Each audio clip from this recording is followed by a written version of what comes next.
So for problem 3.6, number 5, this time naman, the ownership of the car is transferred to the officer pero binigyan lang siya ng pera pambili. So sinolder lang yung parte ng cost.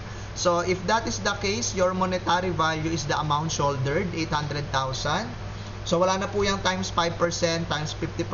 Kasi again, yung perang ibinigay mo, that will be considered as the amount of fringe benefit that you gave to the officer, especially yung car ay under the name of the officer. So yung 800,000, yan po yung i-gross up mo, 65%, divide mo. So you'll have the grossed up monetary value of 1,230,769 multiplied by the tax rate, 35%. So you'll have fringe benefit tax of 430,769 for number 5.